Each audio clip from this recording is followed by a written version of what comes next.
आज माननीय मुख्यमंत्र्यांच्या अध्यक्षतेखाली नको हा माहीत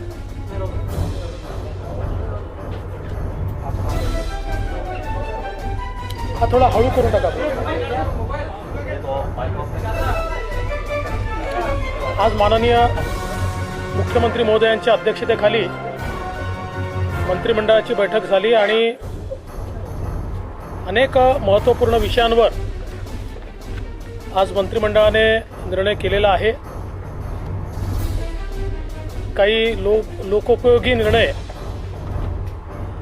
ज्याची महाराष्ट्रातली जनता सातत्याने वाट पाहत होती असेही निर्णय माननीय मुख्यमंत्र्यांनी आज घेतले आहेत. माननीय मुख्यमंत्र्यांना विनंती करेन की आजच्या निर्णयाच्या बद्दलची माहिती त्यांनी माध्यमांना आणि माध्यमांच्या माध्यमातून जनतेला द्यावी.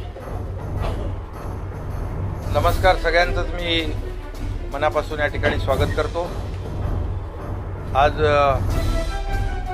कॅबिनेटची बैठक झाली, त्याच्यामध्ये अनेक विषयांवर चर्चा झाली, निर्णय झाले. DCM साहेबांनी आपल्याला आता सांगितलेलंच आहे की शासनाने काही लोकहिताचे निर्णय घेतलेले आहेत आणि आम्ही तुम्हाला आधीच सांगितलं आहे की हे शासन जे आहे सर्वसामान्य माणसाला दिलासा देणारं शासन आहे. समाजातल्या सर्वच घटकांना न्याय देण्याचं काम हे शासन पुढील कालावधीमध्ये टप्प्याटप्प्याने नक्की करणार आहे. त्याची सुरुवात देखील आम्ही सुरुवातीच्याच पहिल्याच कॅबिनेटमध्ये चर्चा करून तशा प्रकारचं सुतोवाच केलं होतं. आज मला या ठिकाणी समाधानही वाटतंय, आनंदही वाटतोय की DCM साहेब आणि मी आणि आमचे सर्व सहकारी यांच्याबरोबर चर्चा केल्यानंतर जे दर जे आहे जागतिक बाजारपेठेमध्ये कच्च्या तेलाच्या किमतीवर अवलंबून आहेत आणि त्यामुळे त्याच्यात जास्त सातत्याने वाढ होत असल्यामुळे देशभरामध्ये राज्यभरामध्ये पेट्रोल डिझेलवर दरांमध्ये वाढ होती आहे. आणि म्हणून केंद्र सरकारने देखील 4 नोव्हेंबर 2021 व 22 मे 2022 रोजी पेट्रोल डिझेलच्या करामध्ये कपात केली होती. आदरणीय प्रधानमंत्री महोदयांनी निर्णय घेऊन आणि त्यांनी राज्य शासनाला देखील तशा प्रकारचं आवाहन केलं होतं की आपला देखील जो काही कर आहे तो देखील आपण कमी केला तर सर्वसामान्य माणसाला मोठा दिलासा मिळू शकतो. परंतु काही राज्यांनी त्यांचं आवाहन आणि ज्या काही सूचना होत्या त्या मान्य करून राज्य सरकारचे दर कमी केले होते, परंतु आपल्या महाराष्ट्र शासनाने ते कमी केले नव्हते.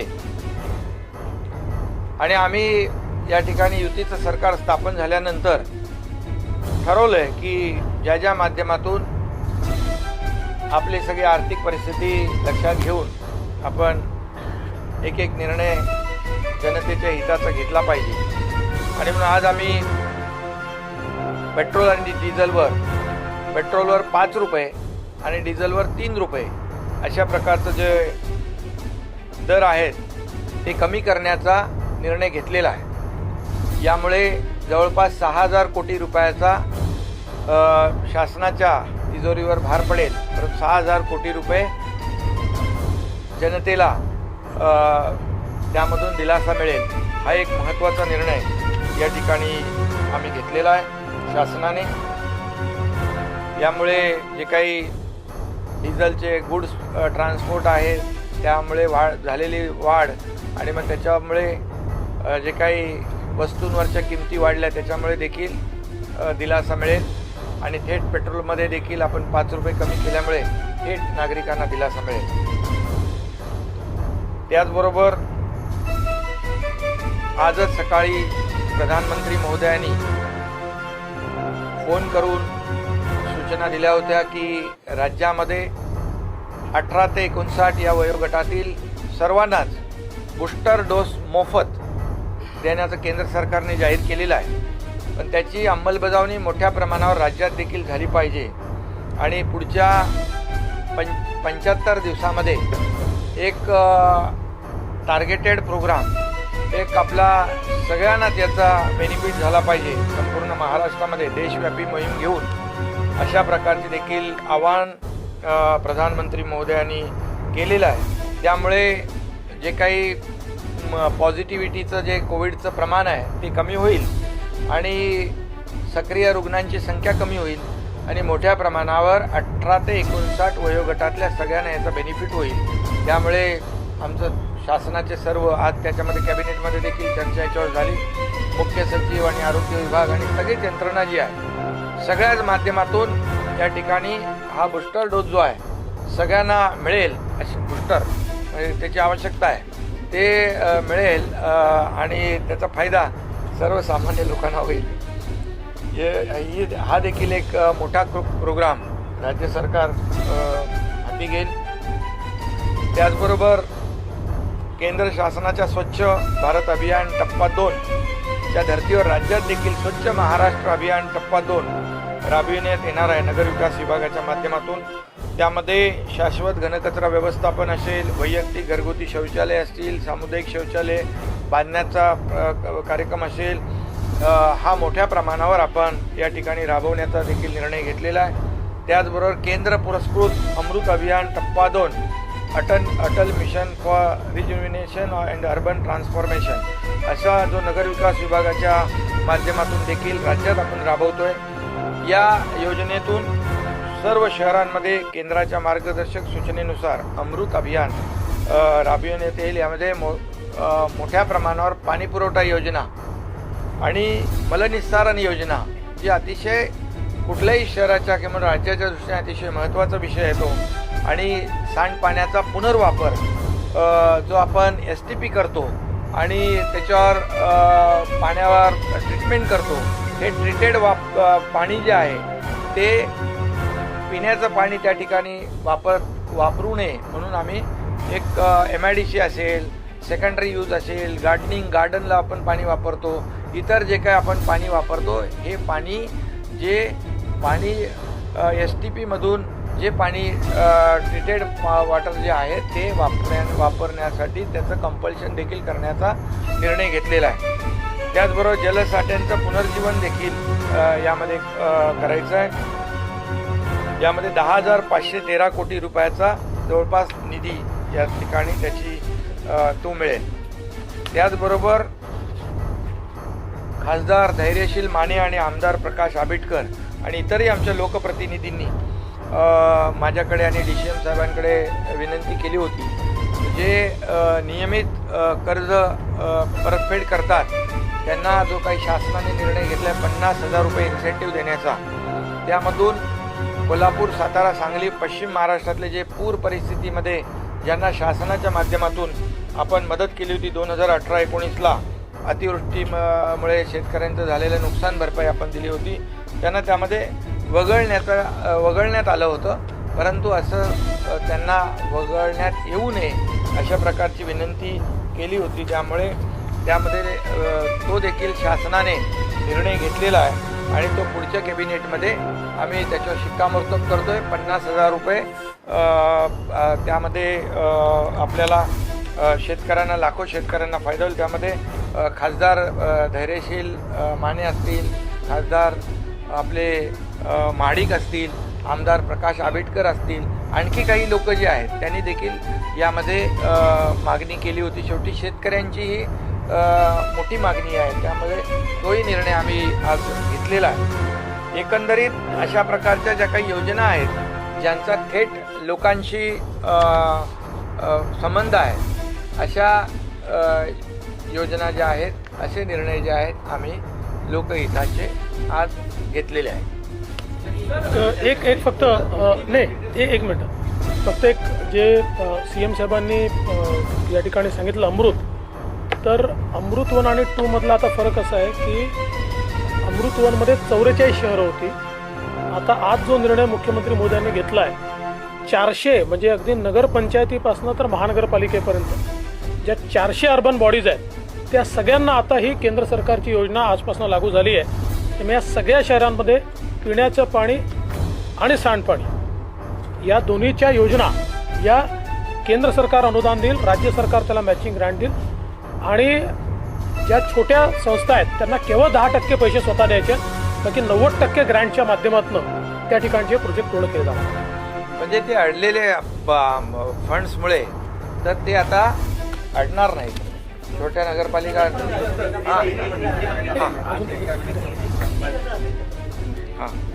काही अजून नगर परिषद नगरपंचायतीच्या ज्या नगराध्यक्षांच्या निवडणुका ज्या आहेत त्या 2018ला तो निर्णय घेतला होता, पण नंतर तो बदलला होता.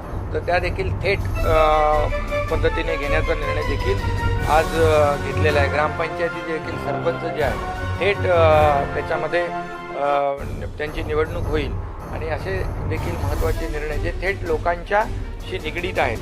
बाजार समितीमध्ये देखील शेतकऱ्यांना थेट मतदानाचा जो अधिकार आहे तो देखील पुन्हा बहाल करण्याचा निर्णय घेतलेला आहे. मध्ये तो 2020ला आपण रद्द केला होता.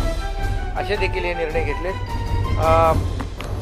आज हमारी सरकार के माध्यम से जो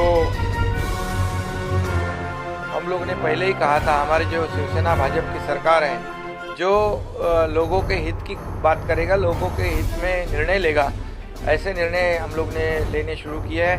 आज सबसे महत्वपूर्ण जो निर्णय है जो केंद्र सरकार ने निर्णय लिया था, प्रधानमंत्री जी ने उनके जो केंद्र सरकार का जो टैक्स है वो कम किया था और राज्यों को भी आह्वान किया था कि आप भी अगर कम करें तो डबल बेनिफिट लोगों को मिल सकता है.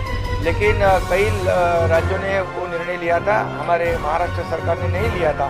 लेकिन आज वो निर्णय में हमारे DCM साहब और हमारी चर्चा हुई, अधिकारियों से चर्चा होने के बाद यहाँ पर पेट्रोल पे 5 लीटर प्रति लीटर 5 रुपया कम करने का निर्णय और डीजल पे 3 रुपया प्रति लीटर कम करने का निर्णय, ये भी महत्वपूर्ण निर्णय आज लिया है. इससे महंगाई कम हो जाएगी, लोगों को राहत मिलेगी. उसके बाद हमारा जो दूसरा निर्णय है अमृत जो मिशन 2 है उसमें भी केंद्र पुरस्कृत अभियान जो है उसमें भी वो भी निर्णय लिया है. दूसरा केंद्र पुरस्कृत अमृत अभियान फेज 2 जो अटल मिशन जो है वो भी, उसमें भी हम लोगों ने निर्णय लिया है. कम से कम 10,500 करोड़ रुपए के काम होंगे. जैसे अभी DCM साहब ने कहा है उसमें जो जितने भी इंक्लूड नहीं थे 400 लोकल बॉडीज़, उसका भी इन्वॉल्वमेंट हुआ है और इससे काफ़ी लोगों को फ़ायदा हो जाएगा उसमें. उसके बाद हम लोग ने जो किसानों को जो रेगुलर कर्जा भरते हैं उनको 50,000 रुपये इंसेंटिव देने का निर्णय लिया था. उसमें से जो पूर्व परिस्थिति में जिनको नुकसान भरपाई गवर्नमेंट ने दी थी उनको बाजू में किया था, निकाल दिया था. तो वो भी आज निर्णय हम लोग ने लिया है. उसमें जो वहाँ के खासदार जो है धैर्यशील माने, खासदार पहाड़ी जो है और प्रकाश आंबेडकर और अन्य कई हमारे जो विधायक हैं उन्होंने भी रिक्वेस्ट की थी कि उसमें हम लोग उनको भी बाजू में नहीं रखे, उनको भी इंक्लूड किया जाए. तो वो भी हम लोग ने उसमें भी उनको इंक्लूड किया है. उससे बेनिफिट उनको भी मिलेगा, लाखों किसानों को. और प्रधानमंत्री जी ने आज सुबह ही कहा है हमें कि जो 18 से 59 एज के जो लोग हैं उनको बूस्टर डोज मुफ्त में केंद्र सरकार के माध्यम से जो उन्होंने घोषणा की है, अगले 75 दिनों में वो एकदम बड़ा ड्राइव लेकर उनको सभी लोगों को इसका फ़ायदा मिले, ये सूचित उन्होंने किया है. और आज कैबिनेट में भी हमारी चर्चा होगी है DCM साहब और हमारे और अधिकारियों की, सब लोगों को इसका बेनिफिट हो जाए. ये जो पॉजिटिविटी का जो रेट है कम हो जाएगा और कोविड ख़त्म हो जाएगा. इसलिए उसे भी हम लोग बड़े पैमाने पर लोगों तक पहुंचाएंगे. सभी लोगों की मदद, जो लोकल बॉडीज़ है, NGOs है, आरोग्य संस्थाएं हैं और सभी टीम जो है वो एकत्रित होकर काम करेगी ताकि लोगों को बहुत फ़ायदा हो जाएगा. सरपंच और वो नगर परिषद के नगराध्यक्ष है उनको भी डायरेक्ट उनका चुनाव हो जाएगा. ये भी बहुत बड़ा निर्णय सरकार ने लिया हुआ है. एक एक मला CM साहेबांनी एक निर्णय मला घोषित करायला सांगितला आहे. आणीबाणीच्या काळामध्ये ज्या लोकांना जेलमध्ये राहावं लागलं, देशातल्या वेगवेगळ्या सरकारांनी त्यांना गौरवनिधी किंवा पेन्शन देण्याचा निर्णय हा 15-20 वर्षापूर्वी घेतला होता. बिहारने घेतला होता, UPने घेतला होता, मध्य प्रदेशने घेतला होता, राजस्थानने घेतला होता. महाराष्ट्रामध्ये तो प्रलंबित होता. 2018 साली आम्ही तो निर्णय घेतला होता, पण 2020 साली तो निर्णय मागील सरकारने स्थगित केला. आजच्या मंत्रिमंडळाच्या बैठकीमध्ये पुन्हा एकदा तो निर्णय हा लागू करण्याचा आम्ही निर्णय केला आहे. जवळजवळ 3600 लोकतंत्र संग्राम सेनानी आहेत की ज्यांना आणीबाणीच्या काळामध्ये कारावास भोगावा लागला, तर त्यांना ते पेन्शन आम्ही देणार आहोत. आणि अजून 800 ॲप्लिकेशन आहेत, त्या मेरिटवर डिसाईड होतील. त्यामुळे हाही एक महत्त्वाचा निर्णय या ठिकाणी घेण्यात आला है. सभी जानते हैं कि इमरजेंसी के समय जिन लोगों को कारावास हुआ था, ऐसे लोगों को भिन्न भिन्न राज्यों में पेंशन दी जाती थी. महाराष्ट्र में वो नहीं दी जा रही थी. 2018 में उनको पेंशन देने का महाराष्ट्र ने भी निर्णय लिया था, लेकिन 2020 में उसको स्थगित कर दिया गया था. तो अभी वापस आज हमारी कैबिनेट ने निर्णय किया है कि जो लोकतंत्र संग्राम सेनानी है, जिन्होंने लोकतंत्र को बचाने के लिए उस समय लड़ाई की और जिसमें सत्याग्रह में उनको कारावास हुआ, ऐसे लोगों को फिर एक बार महाराष्ट्र की सरकार उनकी जो पेंशन है वो शुरू करेगी.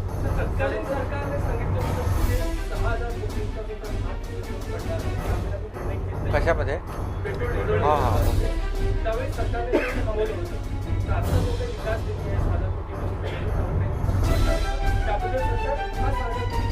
6,000 कोटी रुपयाचे नियोजन आम्ही करू. कुठल्याही विकास निधीवर त्याचा भार पडणार नाही. विकासाला कुठेही कात्री लागू देणार नाही.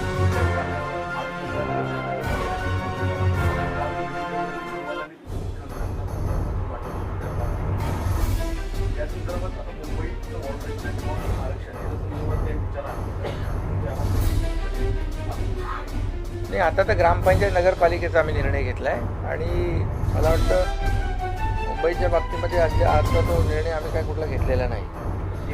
त्याच्यामध्ये माझी आणि CM साहेबांची चर्चा झाली.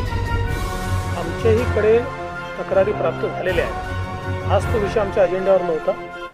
आम्ही आता त्या सगळ्या तक्रारींची छाननी करू आणि मग त्याच्या मेरिटच्या आधारावर मुख्यमंत्री त्याचा निर्णय करतील. वॉर्ड रचनेच्या बाबतीमध्ये मोठ्या प्रमाणावर तक्रारी आहेत.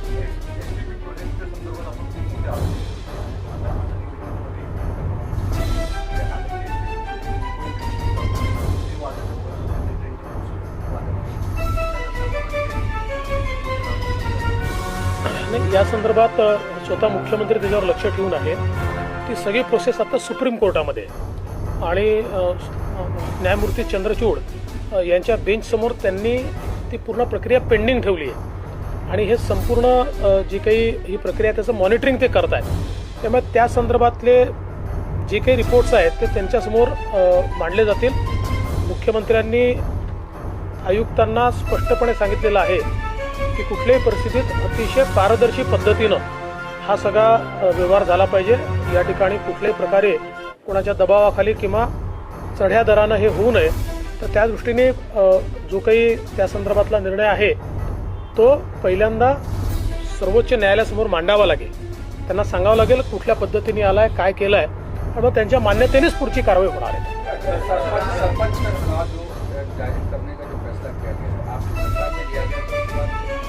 बदल दिया था, अभी वापस.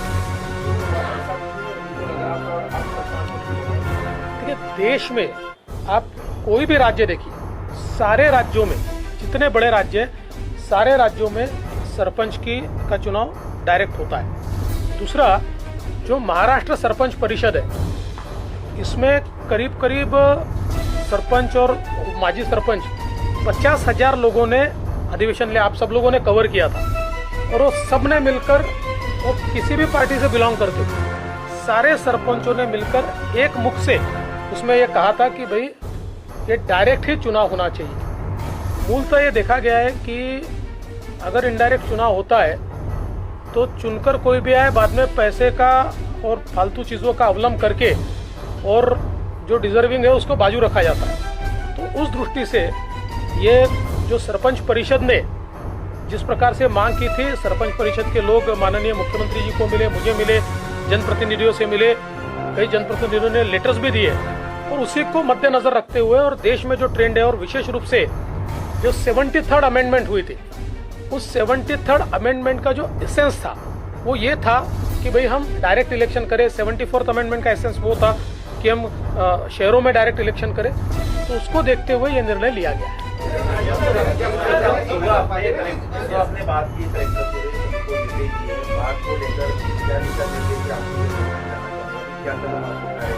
सभी जगह पे सभी जहाँ जहाँ अतिवृष्टि हो रही है वहाँ सभी मैं भी और डीसी साहब भी लगातार संपर्क बनाए रखे। मैं भी सब सुबह गढ़चिरौली के कलेक्टर के साथ मेरी बात हुई, वहाँ के चीफ सेक्रेटरी के साथ बात हुई। मैंने उनको वहाँ के मुख्यमंत्री है उनसे भी मैंने संपर्क किया है कि वहाँ के जो मेडिगट्टा है और कालेश्वरम है, एलमपल्ली जो है वहाँ डैम है, वहाँ के जो गेट हैं गेट ओपन किए हुए हैं। कलेक्टर की हमारी सूचना थी, हमारे इरिगेशन डिपार्टमेंट की सूचना थी कि आगे के 24 आवर्स या 36 आवर ये गेट बंद नहीं होंगे। ऐसे भी हम लोगों ने उनको बताया। कोऑर्डिनेशन में काम हो रहा है। बाकी पूरे राज्य में सभी जगह पर हम लोग दोनों भी संपर्क बनाए रखे कि कहीं पर भी किसी भी तरह की दिक्कत ना हो। एनडीआरएफ हो, एयरफोर्स है या एयरलिफ्ट करना है वो भी सूचनाएं दी हुई है। जो फ्लड एरिया जो है उसमें जितने भी लोग रहते हैं उसको सुरक्षित जगह पर शिफ्ट करने का काम किया हुआ है। वहाँ किसी भी तरह की किसी को भी दिक्कत नहीं हो। उनके खाने पानी की व्यवस्था भी जिला प्रशासन को उसकी भी सूचना वो भी सूचित किया है ताकि किसी भी जगह पर जीवित हानि ना हो। इसे पूरी तरह लगा SDRF है, SDRF भी है, NDRF भी है, सभी यंत्रणा काम कर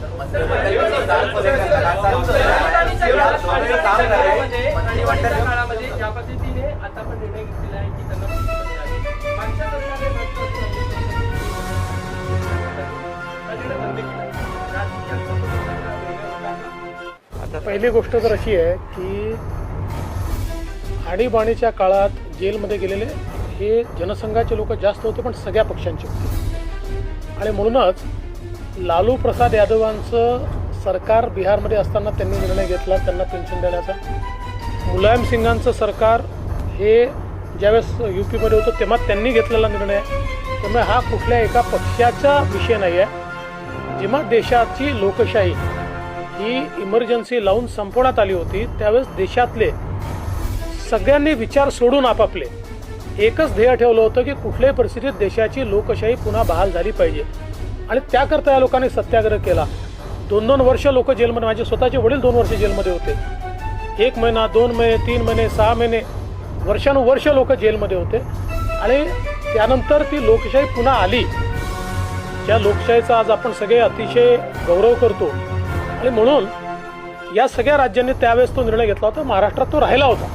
निर्णय आता आम्ही घेतलेला आहे।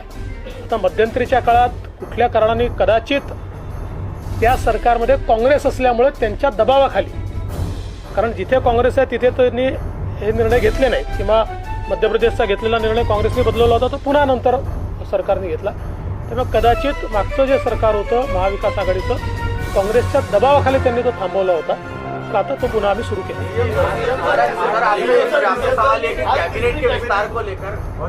देखिए ये मेरी प्रेस कॉन्फ्रेंस सीएम साहब से पूछिए।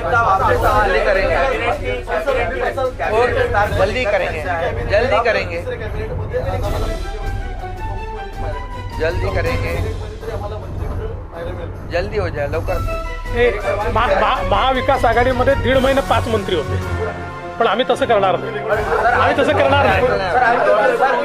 आज द्रौपदी मुर्मू जो राष्ट्रपति के उम्मीदवार है वो मुंबई आ रही है, आप लोगों से मुलाकात है। लेकिन ये भी जानकारी है क्योंकि शिवसेना ने समर्थन दिया है, खासतौर से उद्धव ठाकरे जी का जो ग्रुप है, तो क्या उनसे भी मुलाकात होगी? आप आत्तापर्यंत जी माहिती माझ्याकडे आहे त्याच्यानुसार त्यांचा जो कार्यक्रम माझ्याकडे आला आहे त्यात काही वेगळी कोणाशी भेट दाखवलेली नाही आहे। त्यामुळे पण त्यांचा शेवटी निर्णय उमेदवार आणि त्यांचे जे प्रचार प्रमुख आहेत ते करतात। पण आत्ता तरी जो कार्यक्रम आलेला आहे त्याच्यामध्ये अशी कुठली भेट नाही। आणि याच्यामध्ये एक आदिवासी समाजाची महिला भगिनी आहे, त्यामुळे सगळ्यांनीच त्यांना सहकार्य करण्याचा निर्णय घेतलेला आहे।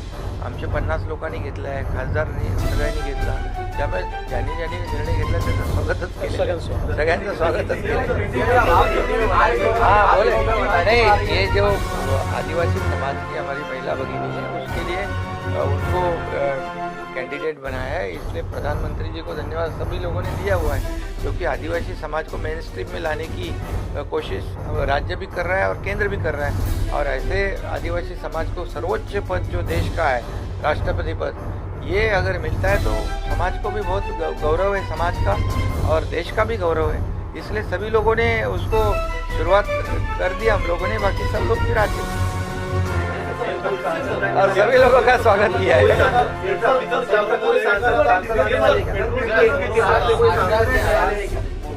नहीं, सांसद वोट करेंगे, पक्का वोट करेंगे. लगेच रात्री 12 वाजल्यापासून.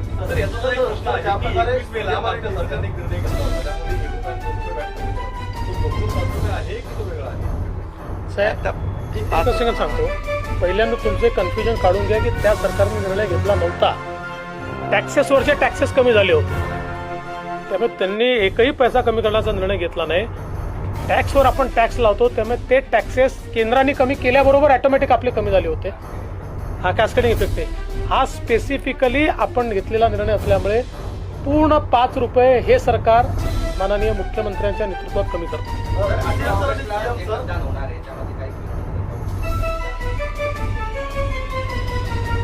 हवे तसे अपेक्षा आहे.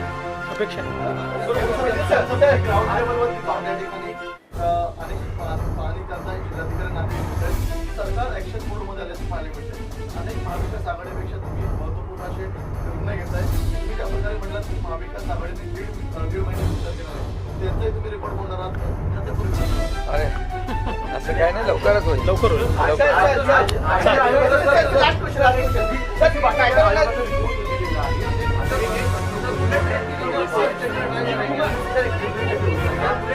एकोणीसला केस असल्यामुळे त्याच्यावर बुलेट ट्रेन संदर्भात मुख्यमंत्र्यांनी कालच सगळे क्लिअरन्सेस दिलेले आहेत. All clearances have been given.